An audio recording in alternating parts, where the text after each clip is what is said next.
are listening to Light-Hearted, the official podcast of the United States Lighthouse Society. My name is Jeremy D'Entremont. Welcome. Today is December 14th, 2025, and this is episode 332 of Light-Hearted.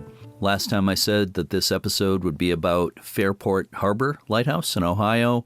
That will be coming up, but the subject today will be something different. In a few minutes, you'll hear a conversation with sketch artist Jim Lammers, who has a new book out about Great Lakes lighthouses. Before we get to that, I want to remind listeners about the tours the U.S. Lighthouse Society will be offering in 2026. You can see the schedule at uslhs.org. Just look under travel.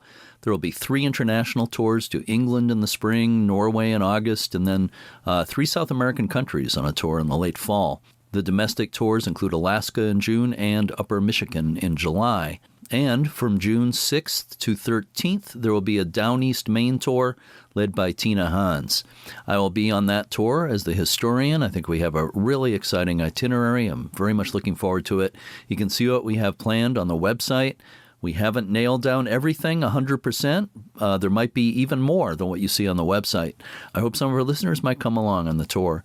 Again, go to uslhs.org and look under travel for more information. Okay, let's get to today's interview. Jim Lammers, who lives in Minnesota, was educated as an architect back when freehand sketching was an integral part of the curriculum. His writing and sketching has been published in a number of professional journals and on websites.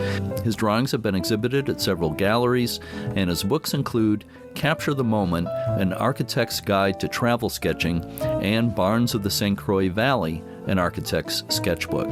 His most recent book is Lighthouses of the Great Lakes, An Architect's Sketchbook. I first became acquainted with Jim when he asked me to write the foreword to his book, which I happily did. Then we got to spend some time together last June when we were both on the U.S. Lighthouse Society tour in France. He was a great traveling companion, and it was fun watching him sketch the lighthouses at every stop. Let's listen to my conversation with Jim Lammers now. Great to talk to you again today, Jim. Thanks so much for being with me. You're entirely welcome. Thank you for the opportunity. You are extremely welcome. I don't need to tell you this, you know this already, but you had a long career as an architect. And please tell me, what sorts of things did you specialize in as an architect? Well, I eventually evolved into healthcare projects and primarily planning for hospitals, clinics, outpatient facilities, that kind of stuff. Fun market because it's very detailed and intricate, and it's all different. You have to learn a lot about a whole bunch of different things in that specialty. I would think so, yeah. Was freehand sketching something you learned as an architect? Was that part of the deal back then? Back in the olden days when I was in school, we had a lot of classes in drawing and sketching. And that was an important part. All of that has changed now because drawings are done by computer, so you don't actually have to have any ability to sketch. But in the old days, we did. So that was fun. I don't think I would like the new days. So it's good to be retired. I've been finding myself thinking a lot lately. We have machines to think for us now and draw for us and write for us. Why do we need to think anymore? So we don't. It's all outsourced. Everything is outsourced. So yeah. Well, you and I are in the same boat as far as human creativity still has its place in the world. I hope so. I sure hope so too. So you've done a lot of traveling. Of course. And I'm wondering, have lighthouses been an interest for a long time, or is that something that's kind of developed more recently? Well, it's developed relatively recently. As you know, I made a road trip in 2021 to escape from the COVID shutdown. And I bought your book, the Lighthouse Handbook, West Coast. Mm-hmm.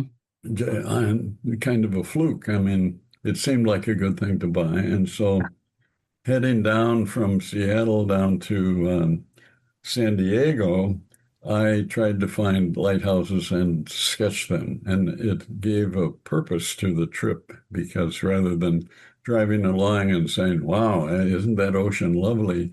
I could find a lighthouse and sketch it, and still look at the ocean, which was lovely, but it was a fun thing to do. So then I picked up and did that on the Gulf of Mexico and up the East Coast. And then the book I did has to do with the Great Lakes because I figured I can't really, it would be a little presumptive to write a book called Lighthouses of the World.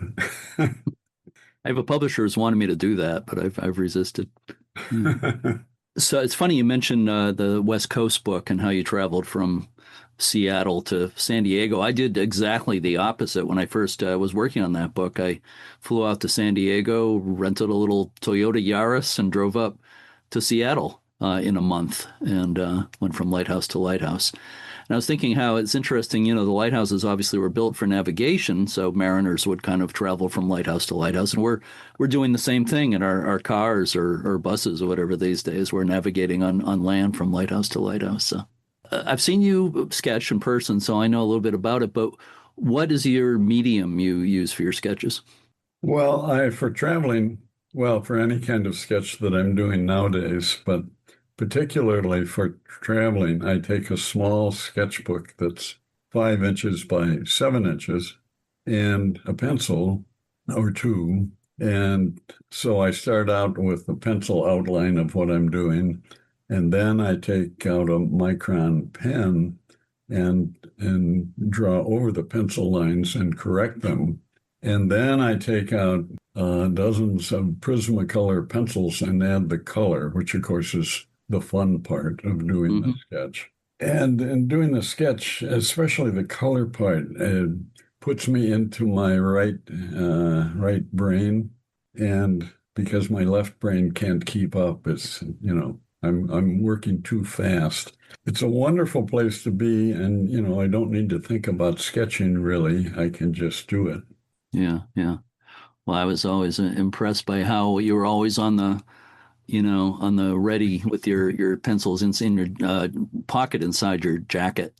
It seemed Yes. you had the perfect jacket for all that. You had this whole art studio hidden away there. So it was fun to see. I want to get Yes. back to the right brain thing shortly, but let me ask you what do you think why are lighthouses a good subject for sketching? Well, I think because they're so unique, even the routine lighthouses that are, simply a truncated cylinder are fun to sketch because they're different than any other building. And then between from one lighthouse to another, there is often a tremendous difference. Some are built like mansions with the lighthouse on top, and others are just a simple, what would we say, Art Deco building with the lighthouse swerving up on top. Yeah, Mm-hmm. they're just fun to do. Barns are fun to do too, but there are fewer categories of barns.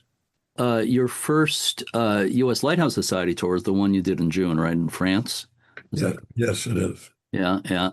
So again, we had corresponded before, and you were nice enough to ask me to write the preface. I always forget preface or forward. I wrote the forward to the book, You wrote right? the foreword, and Sherry The forward. Nelson wrote Yes. the preface, I think. Yeah, yeah. I just sometimes I get the terminology mixed up in my mind. But yeah, so I wrote the forward, but so we had corresponded, of course, but we met in France and got to chat about various things. And how did you find that tour as your first U.S. Lighthouse Society tour? And just because this is the U.S. Lighthouse Society podcast, don't feel pressured to just be positive about it. Say whatever you want. Yeah.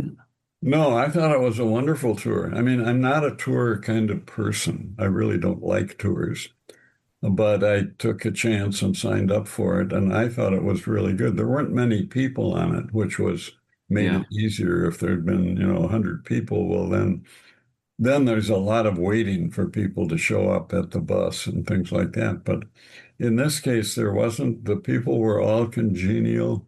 The interesting thing to me was that they all knew each other because they all had been on these tours before. And so they were all good friends. I was the outsider. I think there was another guy who this was his first tour. Hmm.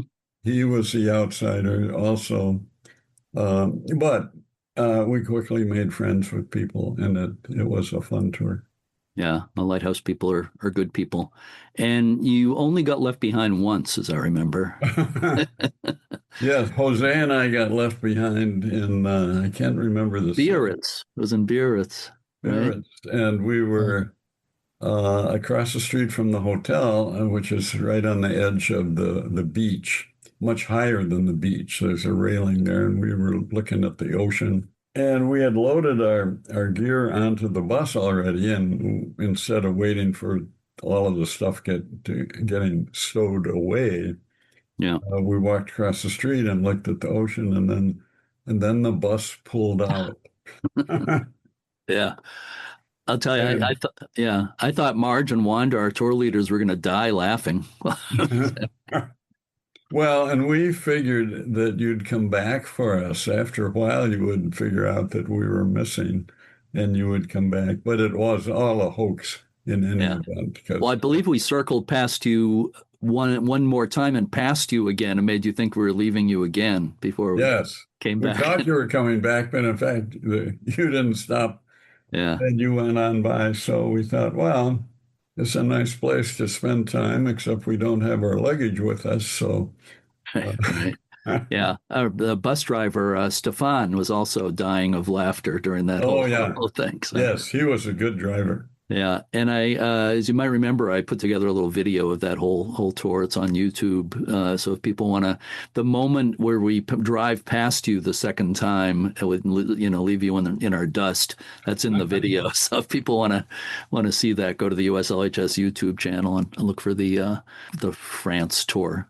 So again, having watched you, in action, I know you like to sketch when you're at a location or at a lighthouse rather than doing it from a photo, although I know obviously there are times when you have to do it that way. But do you feel it's better to actually be there? And if so, why is that better? Well, I really enjoy sketching. I think the term is in situ, which means you're right there and it's a live sketch. That's the fun part of this for me. That's the joy of my life, these little tidbits of sketching. And we talked about the right brain part of it, but it is enjoyable to me. Now, occasionally, as you mentioned, I don't have enough time to actually do the sketch because we're in a boat and we're driving by the lighthouse. So I will do a really rough sketch and then take a picture of it. And then I can, in the evening, I can sit down and try to fill in my lines looking at the picture on my phone. Sure. It's fun to watch the process. We'll get back to the Great Lakes book, but backing up a bit, you mentioned one of your earlier books on barns, but you also did a book earlier called Capture the Moment, An Architect's Guide to Travel Sketching. I think I have that right. Uh, Yes. yeah. How did that come about? It looks pretty interesting. Well, I did that at about the time that I retired. And my wife had said, you can't retire without a plan. So that was sort of on the horizon. My kids had said, you should publish your sketches, and at about that point, my wife died. So one of my diversions was to put together a book, not just of my sketches, but a book of how to do travel sketching Hmm. because I figured I could probably find a publisher that way. And I did. I sent out 12 inquiries and got one bite, Oro Editions, and they have published not only that book, but the Barn book and the Lighthouse book. And the term right brain drawing, I believe, is used in that book, right? Can you explain Yes. what you kind of referred to it earlier, but what do you mean by that? What is right brain drawing? Well, when I start out drawing, and especially if I'm drawing the building in perspective, as opposed to a straight on front view, there's some thinking involved in that. So it's kind of a left brain process to figure out, well, where are the vanishing points? Where are these lines going up? Are they going down? Mm-hmm. But once I get through that, then it's just a matter of sketching. And it happens, I think, the same way when we drive a car. Once we learn how to drive, we don't think about, oh, let's see, left foot on the clutch, right foot on the Mm-hmm. brake, or playing golf or tennis. We just do it. And in fact, if we think about it, I've heard that a good way to throw off your tennis fellow that you're playing against is to start talking about how his serve is so wonderful because he bends his knee just at the right time Mm-hmm. and then it throws his shoulder and his arm up and that gets him out of the right brain into the left brain and after that he can't play very well because he's stuck in this left brain thing. So Yeah.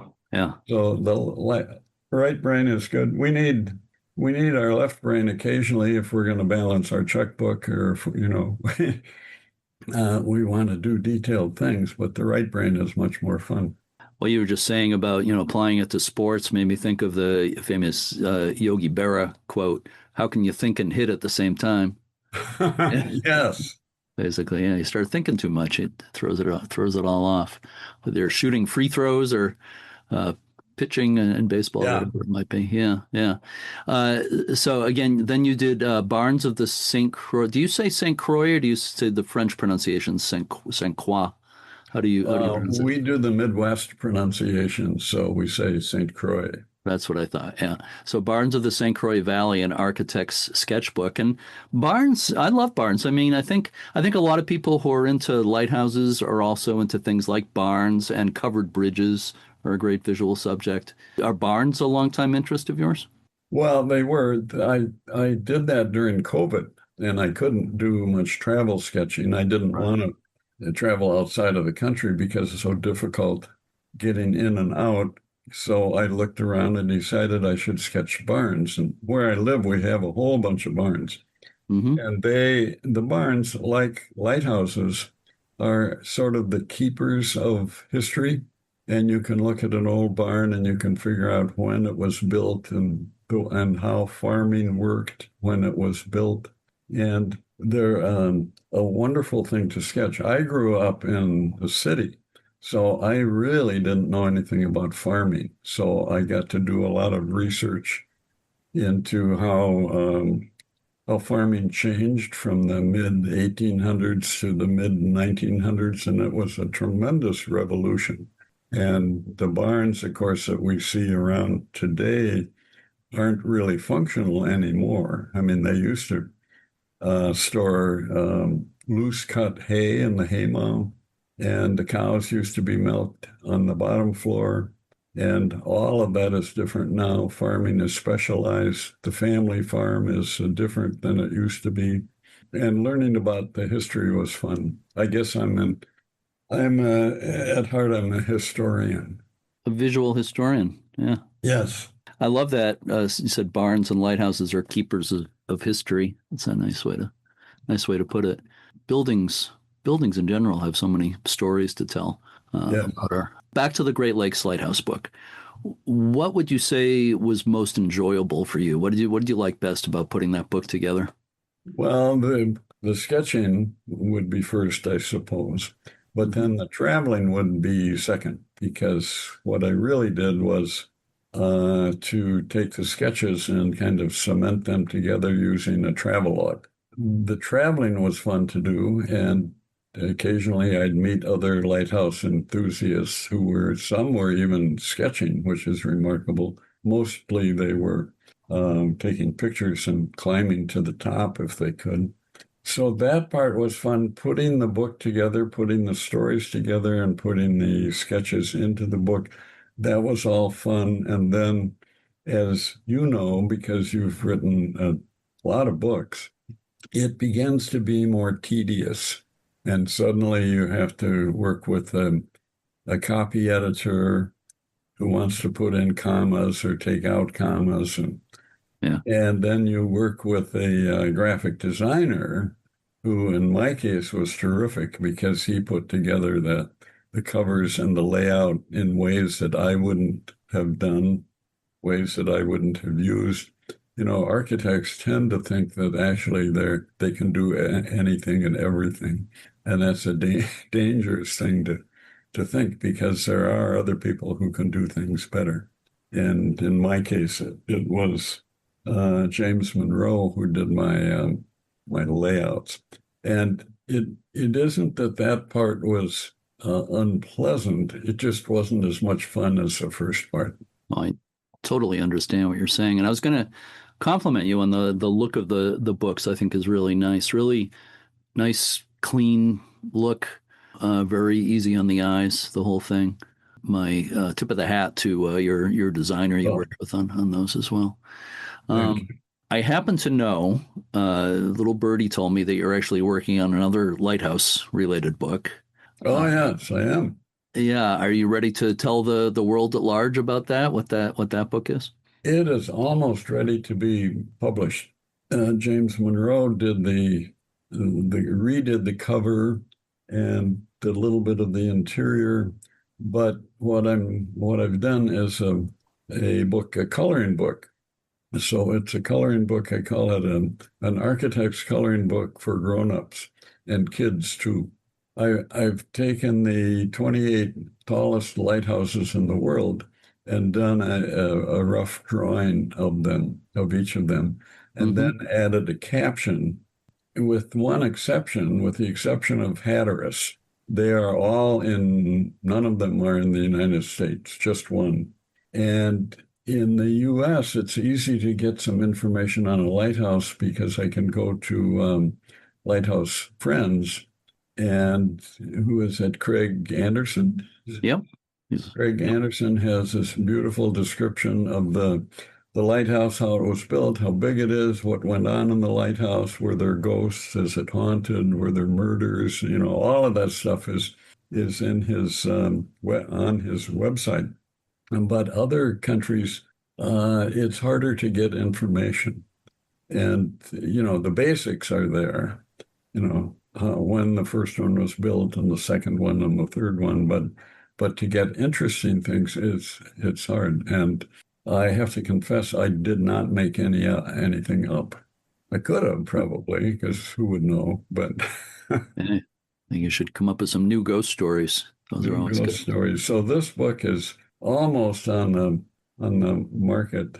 I did my final review this morning and made one minor change, and I'll get another review to do. It's 8.5 by 11, oriented vertically, of course, because lighthouses are oriented vertically. So it works pretty well. And it's not very big, because there are only 28 lighthouses in it. So smaller than the Great Lakes book? Oh, considerably smaller. Yes, it would fit into the Great Lakes is about 200 pages. So it's a big book. And also in the Great Lakes book, you include quite a bit about kind of an overview of lighthouses, and you have lighthouses in there that are outside of the Great Lakes as well. I imagine when you were working on that, because you haven't really been focused on lighthouses for all that long, it's a learning process for you as you work on these books. So how did you decide how much to include in the Great Lakes book?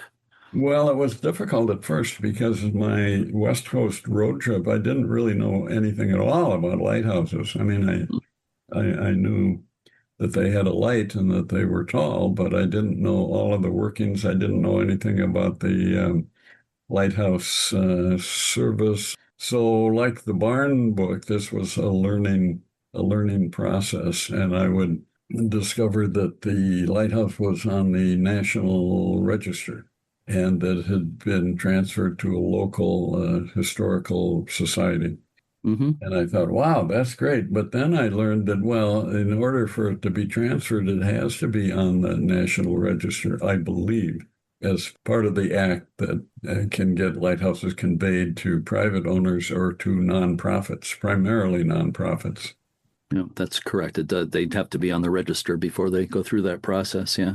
Yeah, we have a group in Minnesota which has just been awarded the lighthouse that's on the cover of my book, the one in Duluth on the on the North Breakwater.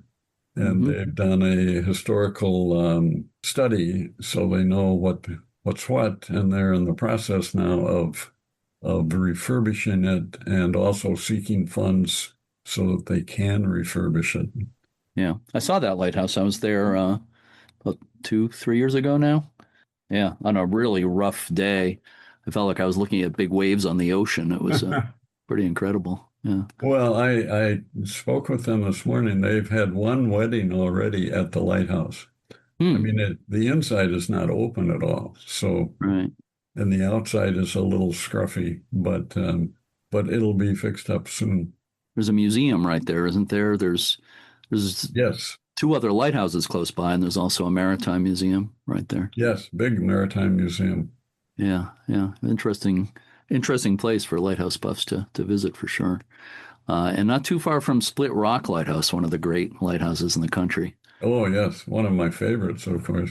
Yeah, which brings to mind the question, and if you know, you don't have to answer this, but in the course of working on these, in the course of visiting lighthouses, which I'm sure you did before you did all this too, but do you have a favorite? Do you have a personal favorite, or maybe a couple of favorites?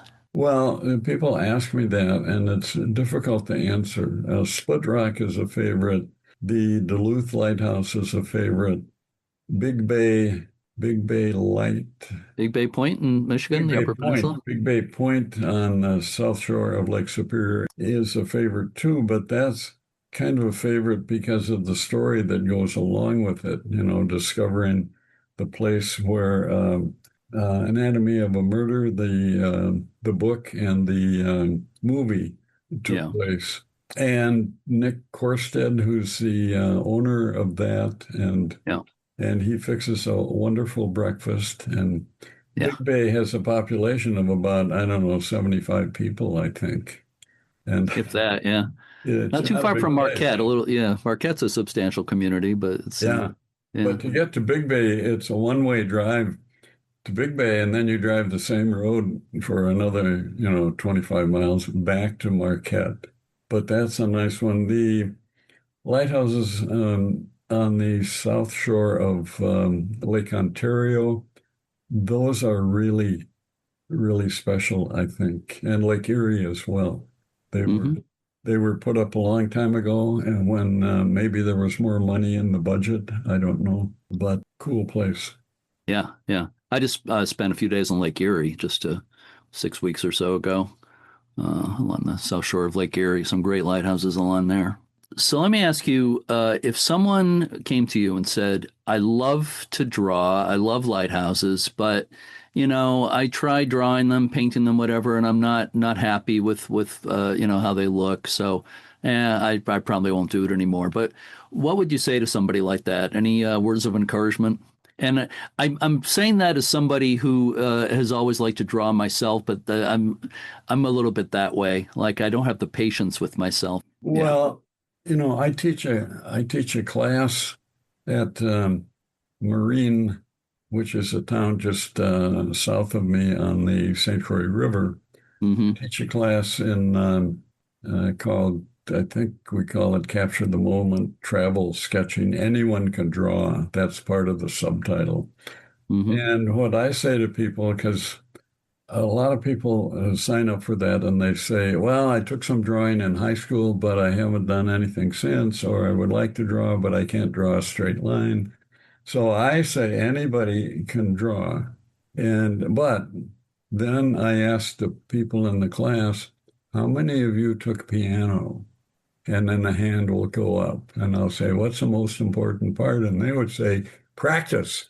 And, if you want to do some sketching, you have to do some sketching. You can't just think about it and you can't just read a book about it. You just have to do it and you launch into it and you develop a style that's different than my style. And sketching lighthouses to some extent is easier because the simple ones, the what we call the Poe lighthouses that were designed by what was his name? Orlando Orlando. Metcalf Poe, Yep. many of them. are just like a tube that goes up a little smaller at the top than the bottom. They're cylindrical. And those are easy because they're symmetrical. I mean, if you draw a vertical line and then you put down two more lines, you kind of have the lighthouse. And then you can fill in the details. So, Jeremy, Hmm. I think you have to keep every time you see a lighthouse, you need to sketch it and you will get good. Well, thank you. I grew up drawing all the time, but I was a very lazy sketcher. I like to draw faces. I like to draw people's faces, but Oh, yeah. I didn't have the patience to draw their bodies and like whole scenes or anything like that. But you got me thinking. So thank Yeah, you for you can do that. thank you for the Well, encouragement. Yeah. when you mention faces, I'm in a life drawing co-op, and on Tuesday nights in the winter, we sketch downtown St. Paul in the Landmark Center. And for the past years, two, I've been sketching primarily faces, primarily Hmm. portraits. I finally figured out that, I've been drawing my ears too short after all this time. I look, oh, the ears are usually about the same length as the nose, or maybe a little longer. Uh-huh. I should take a class in drawing. I think that would help me. Well, I think ears and noses are relative, but yeah, it's not the same for everybody. Well, no, but they have to be believable. I mean, Right. you Yeah, can't yeah. be too And if you're short. drawing caricatures, then of course you exaggerate things like that, but Yeah. it's a different subject altogether. Here's a big one for you. Why do you think people love lighthouses so much? Well, that's a good question, and I've been trying to figure that out. I mean, in part because it's an unusual building, and they're very tall, so they're very stately. And they do capture your imagination when you see one. You say, my gosh, you see them from a distance and then you get up close to them and you say, whoa, this is really tall. I think though the history is part of it, that they represent a history and a time that is gone now, a time when we had lighthouse keepers, a keeper or a keeper and one or two assistant keepers, and families lived there at the lighthouse. And it was a different era. It was before we had automobiles for the most part. And they mark that time, I think, for people. I think that's part of it. Talk about tall lighthouses, you made me think about France again and how we went to I tried to estimate. I spent a couple of days in Brittany at the end of our group tour and climbed some more lighthouses, including Ilvier's, the tallest traditional lighthouse in the world. And I definitely climbed more than 3,000 steps in those lighthouses, all pretty close together. Most of the ones we climbed on that tour were like the second half of the tour, I think. So my quads, the fronts of my thighs, are just starting to recover now, like 5 months later. So. Soon I'll be walking normally again, I hope. Well, on that tour, I sketched all of the lighthouses. Hmm. And I only climbed up a couple of them. Everybody else was busy climbing lighthouse, so my quads are fine. And Yeah. That's a good excuse. That's why another reason I should take up sketching. Then I don't have yes, to worry about yes. climbing the lighthouses so much. All right, I have one final question for you for bonus points, okay? So I hope you have your number two pencil sharpened and your thinking Uh-huh. cap on. Okay. So looking for your number two pencil. Oh, you got plenty of pencils there. I know that. I have a pen. I'm going to use that. Oh, okay. All right. Well, this is an oral question, actually. You don't have to write it down. So, Oh, all right. okay. I'll put it And away. okay. I meant metaphorical number two pencil is what I meant there. I Yeah. should have known. So the question is, how is your interest in lighthouses added to your enjoyment of traveling? Well, I think it's added quite a bit. I have traveled with cousins, Swedish cousins in Sweden, on Gotland, Big Island, and I convinced them all that we should seek out lighthouses. And they all had a great time because they never thought about doing that before. They were just going to drive around the island with me. And I've done the same thing with my kids in Greece and Turkey and in Australia. And so it's given more of a purpose to travel. And not that I'm a lighthouse fanatic, but I'm borderline, I think. Yeah, yeah. Well, you'll get there. You'll be a full-fledged Yeah. lighthouse fanatic before you know it, I'm sure. I think you're almost there. Jim Lammers, thank you so much for spending this time with me. It's always great seeing you. And I want to remind everybody to look for your book, Lighthouses of the Great Lakes, an Architect's Sketchbook. And again, what will the title of the new lighthouse coloring book be? Coloring book, the title will be The Tallest Lighthouses of the World, an architect's coloring book for grown-ups and Great. kids too. Okay. I might have to break out some colored pencils when I get my copy of that one. Yeah, I'll send you a copy. Excellent. Thank you so much, Jim. Great talking with you, and I'm sure we'll be talking again soon. Take care. Thank you. Well, my great pleasure. Thank you, Jeremy. This has been fun. Let me read an excerpt for the foreword I wrote for Jim Lammers' Great Lakes book. Quote, Jim Lammers is an accomplished architect, but the illustrations in this book are not precise architectural renderings. Instead, they represent Jim's emotional and artistic response to his lighthouse visits.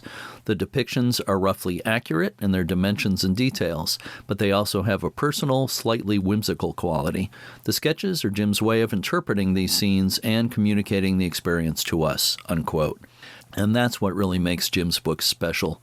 The combination of his unique sketching style, his personal observations, and the most interesting facts about the lighthouses. There's really no similar books out there. I'll just add one more time. You can get Lighthouses of the Great Lakes, an Architect's Sketchbook, and Jim Lammers' other books on Amazon. One more thing before I bring this episode to a close. I want to remind everyone about the yearly holiday flights by the Flying Santa, a tradition that goes back to 1929. Friends of Flying Santa, a nonprofit organization, was formed in 1997 to help ensure the future of the annual Christmas flights to New England's Coast Guard units. Maine aviation pioneer Captain William Winkapaw began the flights as a gesture of recognition to dedicated lighthouse keepers and their families, as well as the crews of life-saving stations. Historian Edward Rowe Snow became involved in the 1930s, and he carried on the tradition for more than 4 decades. Today, Santa lands by helicopter at Coast Guard stations, honoring those who serve to keep our waters safe and reminding them how much their work is appreciated. Each year, Santa brings gifts for hundreds of Coast Guard children at dozens of stops. You can read all about it at flyingsanta.org. Donations of all sizes help keep this tradition alive as it approaches its 100th anniversary.